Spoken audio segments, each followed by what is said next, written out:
Hey guys, welcome back to the channel. I hope आप लोग बहुत अच्छे होंगे। आज है मार्च 19।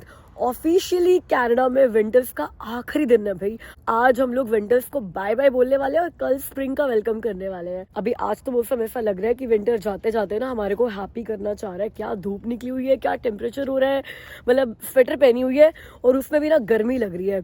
तो विंटर्स जाते जाते फ्रेंड्स बनाकर जा रहा है कि यार इतना भी बुरा नहीं था मैं बट हम तब मानेंगे, इतना बुरा नहीं था जब स्प्रिंग में वापस अपनी शक्ल ना दिखा दे।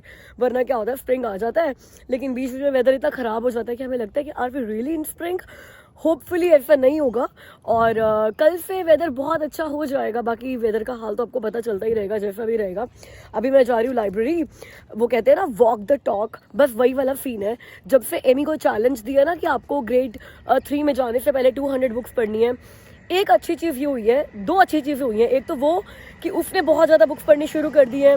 अभी तो समर ब्रेक आया भी नहीं है, अभी तो क्या हम लोग मार्च में ही है ना, और उसने 189 बुक्स पढ़ ली हैं। तो 11 बुक्स वो रहेगी उसका चैलेंज कंप्लीट करने में। तो मैंने उसका चैलेंज बढ़ा दिया, मैंने उसके 250 बुक्स कर दिया है कि ग्रेड 3 से पहले आपको 250 बुक्स पढ़नी है। तो शी इज़ वेरी कॉन्फिडेंट कि वो भी पूरा कर लेगी। बट दूसरी अच्छी बात ये हुई है कि मैंने भी बुक्स पढ़नी शुरू कर दी है। मुझे लगता है कि यार अगर मैं एमी को इतना कह रही हूँ बुक्स पढ़ने के लिए, इतनी इंपॉर्टेंट स्किल है, तो मैंने क्यों छोड़ दी थी। बट अभी 4-6 महीने हो गए हैं, मैं भी बहुत रेगुलर हूँ बुक्स पढ़ने को लेकर। तो मेरी आज एक और बुक कंप्लीट हो गई है, जॉन ग्रिशम की द फर्म। मैं वो वापस करने जा रही हूँ और उसकी जो अगली बुक है द एक्सचेंज, वो मैंने होल्ड पे डाली हुई थी, वो भी आ गई है, वो पिक करने जा रही हूँ। द फर्म पे ना मूवी भी बनी हुई है। अगर आप लोगों ने मूवी नहीं देखी तो आई हाईली रिकमेंड कि आप बुक पढ़ो, बिकॉज बुक में ऐसा बहुत कुछ है जो मूवी में नहीं है और थोड़ा सा मूवी में ना कहानी को डिस्टॉर्ट भी किया हुआ है। तो चलो चलते हैं, अपनी अगली बुक लेकर आते हैं। एमी की भी बहुत सारी बुक्स मुझे वापस करनी है, नई तो नहीं लेकर आऊंगी मैं उसके लिए, वो खुद अपने आप चूज करती है, मगर मैं अपनी बुक तो लेकर आती हूँ। ये तो बहुत मोटी बुक मिल रही है भाई। नहीं, ये नहीं है मेरी, सॉरी, मेरे को लगा इतनी मोटी बुक में हमारी ये वाली बुक है। लाइब्रेरी में भी जगह जगह हेलो स्प्रिंग के कार्ड्स लगे हुए थे और स्प्रिंग वाइब्स वाली बुक्स रखी हुई थी स्पेशल कॉर्नर पे, जिसमें फ्लावर्स थे, रेनबोज थे। पता चल रहा था कि यार हाँ स्प्रिंग आ रहा है, सेंट पैट्रिक डे खत्म हो गया, स्प्रिंग आ रहा है। गाइस, यूनिवर्स की ना अपनी परफेक्ट टाइमिंग होती है। आज अचानक से ही मेरे दिमाग में आया कि चलो ठीक है, फटाफट से जाके ये बुक ले आती हूँ। होल्ड पे डाली हुई है काफ़ी दिनों से और अब मुझे इसकी ज़रूरत पड़ने वाली है। मेरी ना एक स्पेशलिस्ट अपॉइंटमेंट थी जो मेरी मिस हो गई थी लास्ट ईयर अप्रैल में, क्योंकि मैं इंडिया चली गई थी और वो अपॉइंटमेंट मैं कर नहीं पाई थी। आज मैंने ऐसे ही ना हॉस्पिटल में कॉल कर दिया और उनको बोला कि यार मेरी ऐसे अपॉइंटमेंट मिस हो गई थी, आप रीस्केड्यूल कर दोगे।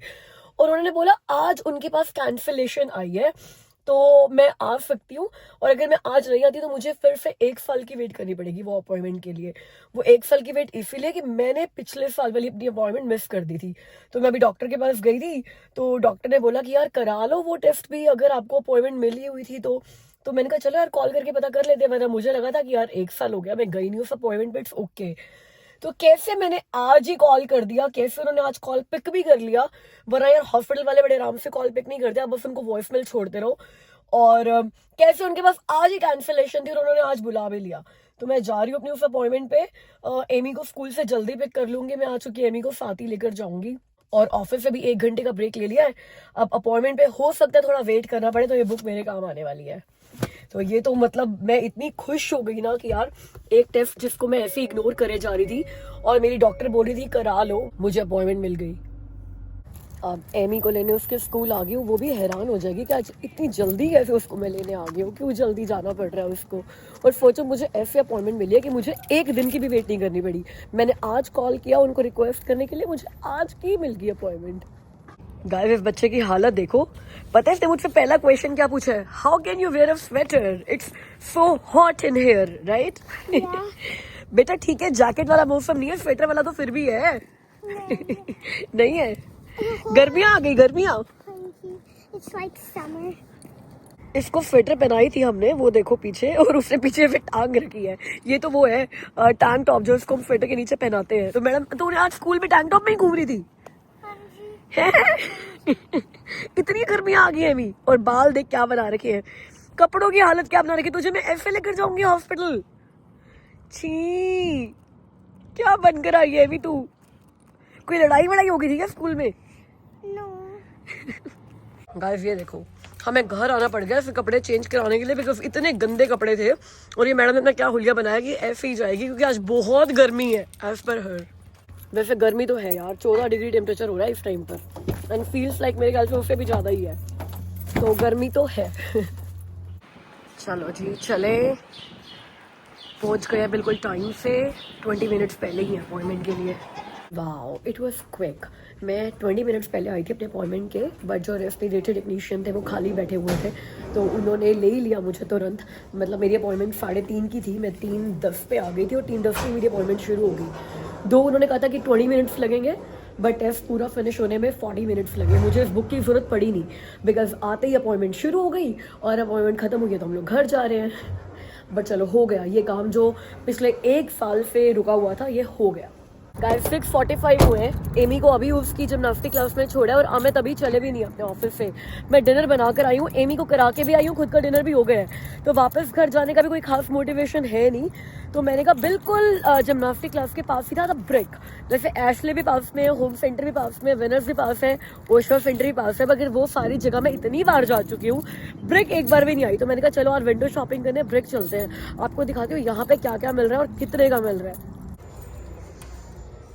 ब्रिक में वैसे एशले से डिस्काउंट्स अच्छे चल रहे होते हैं, और मैं देख रही हूँ आजकल एक सिरेमिक वेस, एक बड़ा सा सिरेमिक वेस चाहिए मुझे, कुछ है दिमाग में कैसे उसको डिज़ाइन करूँगी, तो वो देखते हैं अगर सही रेट में यहाँ पर मिल जाए। अमेज़ोन वगैरह पे $100 प्लस के मिल रहे हैं, मुझे थोड़ा बड़ा चाहिए, तो अगर वैसा कुछ यहाँ मिलता है तो देखते हैं। वैसे यहाँ पर ये फायर प्लेस लगा हुआ है 699 में, हॉट डील की तरह लगा हुआ है, हॉट बाय मतलब डिस्काउंट में लगा होगा इसीलिए। देखिए कुछ लिखा हुआ है कि पहले कितने का था, नहीं ऐसा तो कुछ नहीं लिखा हुआ। टैरिफ के बाद ना ऐसी बहुत सारी चीज़ें हैं जिनके ऊपर ना ये टैग लगने लग गए हैं, मेड इन कनाडा के। ग्रॉसरी स्टोर्स पे भी लगे होते हैं, फर्नीचर स्टोर्स पे भी लगे हुए हैं, तो बहुत ज़्यादा बाय कनाडा की ना क्रांति चल रही है आजकल कनाडा में। वैसे ये विंग चेयर मिल रही है $700 की। वैसे ये चीज़ मुझे अमित को दिखानी है, ये काउच है, क्लियरेंस में लगा हुआ है 1798 का, ये 3000 का था, तो बहुत अच्छी क्लियरेंस है। और हम लोग अपने लिविंग रूम के लिए बहुत टाइम से एक अच्छा काउच ढूंढ रहे हैं। मतलब कोई ऐसी अर्जेंसी नहीं है हमें कि आज ही चाहिए या इसी महीने चाहिए, जब भी कोई बहुत अच्छा पीस मिल जाए या फिर कोई बहुत बढ़िया डील मिल जाए जैसे कि ये है, तो हमें पता है, दिमाग में है हमारे कि हमें वो अपना रेड वाला काउच चेंज करना है, तो जब भी कुछ अच्छा मिलेगा तो उसको डेफिनेटली चेंज करने का मन तो है। और ये रेट भी मुझे बहुत अच्छा लग रहा है, तो अमित को ये ज़रूर दिखाती हूँ मैं। और ये सेम चेयर गुडोदी के पास है यूएस में, बट उन लोगों ने बहुत सस्ती ली थी, ये $500 की तो महंगी है। बट ये काउच अच्छा लग रहा है यार। फेस टाइम पे अमित को ये दिखाया, अमित को बड़ा पसंद आ गया है, लेकिन हमें ये देखना है कि इतना बड़ा सेक्शनल हमारे उस लिविंग रूम में हम इसको स्टाइल कैसे करेंगे। तो इसके डायमेंशंस लेकर आ जाऊंगी घर पे मैं, और फिर इन डायमेंशंस के अकॉर्डिंग हम देखेंगे कि वहाँ पे कैसे लगाएंगे। पिक्चर्स और ले लेती हूँ उसकी। देखा ऐसे ही अचानक से कहीं आ जाओ, कुछ क्या पता समझ आ ही जाता है, इसलिए विंडो शॉपिंग भी करते रहना चाहिए। अब ये एक और काउच है जो 2600 में लगा हुआ है, और ये भी सेल में है, बट ये उससे भी बड़ा और थोड़ा बेटर लग रहा है। बट बात ये है कि बड़े बड़े काउच हैं तो सही, बट ये हमारे रूम में फिट आएंगे कि नहीं, ये बात है एक देखने वाली। भाई मोस्टली काउच ही क्लियरेंस में आए हुए हैं। एक ये फॉक्स लेदर के अंदर भी है, रेक्सिन होगा शायद, मतलब प्योर लेदर तो नहीं होगा, वरना 2000 में ना मिल रहा होता। बट ये एक्चुअली में 4200 का था और अभी क्लियरेंस में 2000 का मिल रहा है। वो कहते हैं ना, जितना ज़्यादा गुड़ डालोगे उतना खीर मीठी होगी। अब इसमें $1000 और अगर ऐड कर दिया तो ये ग्रीन वाला और बेटर लग रहा है। ये 3000 का है, बट यार ये अलग ही चीज़ लग रहा है कुछ। वो सारे ना फिर भी नॉर्मल लग रहे हैं, बड़े कॉमन लग रहे हैं, ये मुझे बड़ा डिज़ाइनर पीस लग रहा है। गाइस आप बताओ कि आपको भी ऐसा लग रहा है क्या कि कई लोगों को ये बिल्कुल अजीब भी लग सकता है, बिकॉज थोड़ा सीट्स का शेप वगैरह अजीब ही है, बट मेरे को कलर बहुत पसंद आ रहा है इसका। और इसके ऊपर जो ये 98 इंचेस का सैमसंग का टीवी है, वाह वाह वाह, ये 3000 का। वैसे अगर आप टीवी में ज़्यादा इंटरेस्टेड हो तो लो जी, हमारी किचन के कलर से मैच करती हुई एक कैबिनेट मिल गई है दूसरी तरफ रखने के लिए। नहीं मैं मजाक कर रही हूँ, मैं ले ही नहीं रही हूँ, मगर ऐसी किचन के साथ जा सकता है। जैसे एक जगह पर हम लोगों ने कॉफी नुक बनाया, दूसरी तरफ ये रख दो, बट मेरी किचन में बहुत भीड़ हो जाएगी, मुझे वहाँ पे कुछ ब्यूटीफुल रखना ज़्यादा पसंद है, जैसे प्लांट्स। बट इस तरह की कैबिनेट भी आप किचन में ऐड कर सकते हो, और ये महंगी है, सस्ती नहीं है, $1000 की है। ये डाइनिंग टेबल अच्छा लग रहा है ना, बहुत ब्यूटीफुल पीस लग रहा है। और अच्छे क्लियरेंस में आया हुआ है। 1400 का था, 600 का मिल रहा है। मोर देन 50% क्लियरेंस है इस टेबल के ऊपर। अगर किसी को चाहिए तो ये विडबी का द ब्रिक स्टोर है। गाइस जो आपको मैंने वहाँ पे काउच दिखाए ना, वो सारे के सारे फोटो खींच के मैंने अमित को भेजे। लास्ट में अमित मुझे कॉल करके कहते हैं कहाँ खर्चे के घर पे चली गई है, मुझे अभी कोई खर्चा नहीं करना है। मैं कौन सा कह रही हूँ कि अभी खरीद लो, मैं तो भेज रही हूँ। कहते क्यों भेज रही है, भेज इसलिए नहीं है ना कि तुमको खरीदना है। अभी अगर क्लियरेंस में है तो ऐसा थोड़ी है कि हम 2 महीने के बाद खरीदेंगे तब क्लियरेंस में होगा।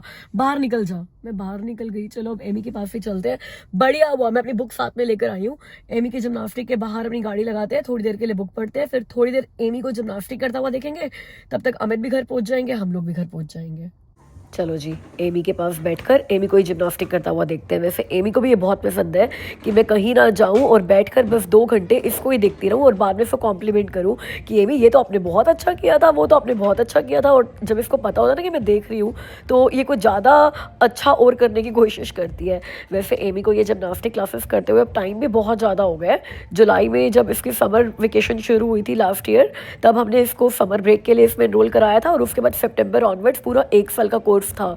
1 साल का नहीं कह सकते क्योंकि स्कूल का पूरा टाइम चलता है सितंबर टू जून। तो उसमें जाती है, हर हफ्ते इसकी एक क्लास होती है। और आप में से बहुत सारे लोगों ने मुझसे चार्जेस पूछे थे, तो हम इसका पर मंथ पे करते हैं $101 या $110, इतना कुछ है पर क्लास। इसकी हमें $25 प्लस टैक्स की बढ़ती है। तो आज एमी की लास्ट स्विमिंग क्लास थी और ये उसकी रिपोर्ट कार्ड है। So Amy, are you going to level 2 और लेवल 3? गाइस, दो टीचर ने बहुत सारी अच्छी बातें कही हैं एमी के लिए, बट टीचर ने ये भी बोला है कि उसको फिर से लेवल 2 रिपीट करना चाहिए क्योंकि वो 2-3 छोटी मिस्टेक्स कर दी है। और लेवल 3 में अगर वो मिस्टेक्स इम्प्रूव करके जाएगी तो और अच्छा होगा। Okay, don't be sad baby. हमने तो लेवल 2 इसलिए किया था कि हमें लगा था हमें लेवल 3 मिल नहीं रहा। वी डिड नॉट नो कि आपको भी लेवल 2 भी रिपीट करने की जरूरत है। तो जितना अच्छा हम कर सकते हैं उतना। आई नो आप ऑलरेडी लेवल 3 कर चुके हो, बट कोई बात नहीं, हम लेवल 2 फिर से रिपीट कर देंगे। That's okay. लेवल 3 वालों ने कहा था लेवल 3 रिपीट करना है आपको एक बार और। अब लेवल 2 वालों ने बोला लेवल 2 रिपीट करना है एक बार और।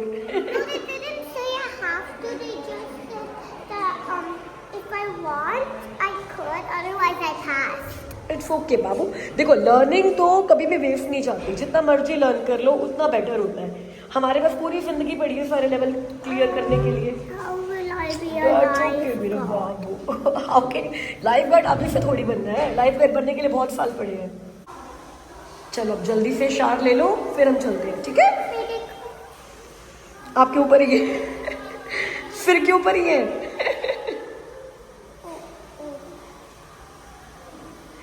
एमी ऊपर चली गई है सोने के लिए। वैसे ना एमी को एवरी डे स्टोरी अमित सुनाते हैं। सोने से पहले स्टोरी वो जरूर सुनती है, उसको नींद नहीं आती।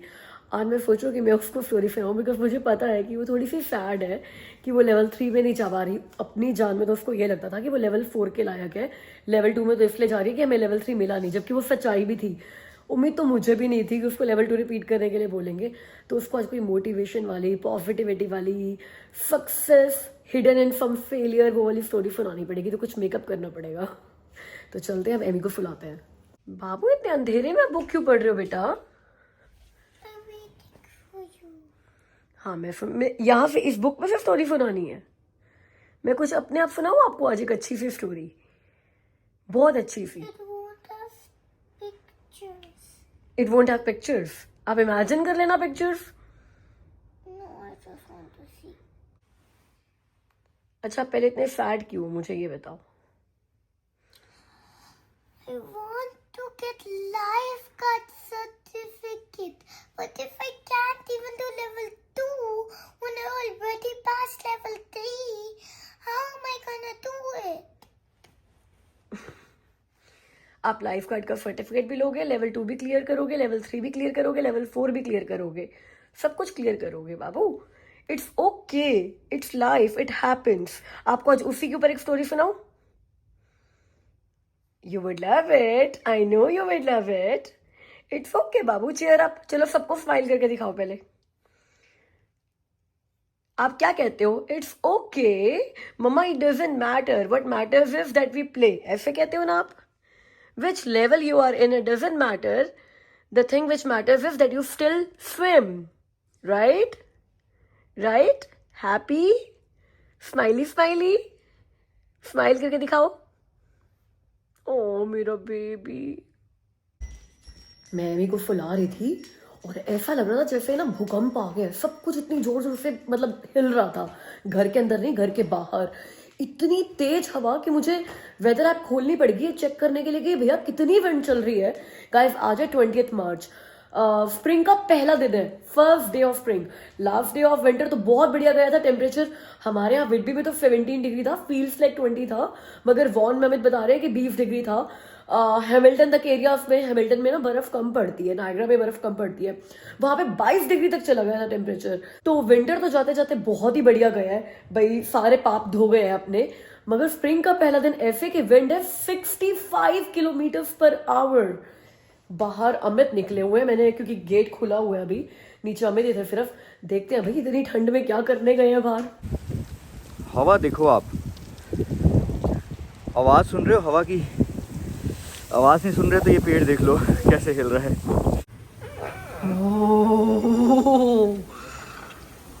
इतनी ठंड में क्या कर रहे हो भाई, और ऐसे टी शर्ट में? मुझे नहीं पता था इतनी ठंडी हवा चल रही होगी। मैं तो वैसे आ गया कि कार रखनी थी और वो बिन रखने थे। मेरे को लग रहा है कोई खड़ा भी होगा ना सड़क पे तो उड़ जाएगा।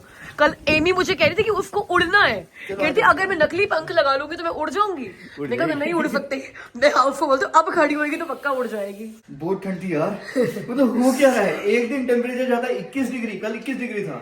मैंने अभी वही बोला, बट भाई इस तरीके से तो जाने का कोई हाल नहीं था। जिस तरीके से आप गए हो भाई, क्या करने गए थे?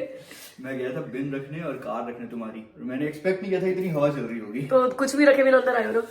बिन तो रखने का कोई हाल ही नहीं है, क्योंकि बिन रखूंगा तो सुबह तक उड़ जाएंगे। हाँ, वो तो सुबह ही देखूंगा। अगर सुबह 65 किलोमीटर पर आवर चल रहा है। हाँ तो बिन सुबह रखी, कार रख दिया। मैंने कहा कार नहीं उड़ेगी। कार रख दिया मैंने। टेम्परेचर कोई विंटर वाला नहीं है, 0 डिग्री है आज, और फील्स लाइक है -11 विंड की वजह से। 0 डिग्री और फील्स लाइक -11, इतना फर्क है। देखो यार क्या ठंड थी। गाय सुनाई दे रही है बाहर हवा की आवाज, खिड़कियां ऐसे खड़खड़ खड़क रही है। वो है ना खड़क सिंह के खड़कने से खड़कती हैं खिड़कियां। हमारे यहाँ जब बहुत तेज हवा चलती है ना तब खिड़कियां खड़कती हैं। मैं नहीं सो सकती इस आवाज में। पता नहीं अमित जी कैसे सो गए हैं। एमी भी सो गई है, अमित भी सो गए हैं। मेरा टाइम है अब जॉन ग्रिशम से मिलने का चुपचाप। तो अब मैं ये बुक पढ़ती हूँ आधा पौना घंटा, तब तक नींद इतनी आ जाएगी कि इतने शोर में भी नींद आ जाएगी। बट मेरा टाइम है जॉन ग्रिशम के साथ टाइम स्पेंड करने का। थैंक यू, आपने मेरे साथ टाइम स्पेंड किया ये व्लॉग देखकर। अब मुझसे मिलना अगले वीडियो में, तब तक के अपना ख्याल रखना। बाय।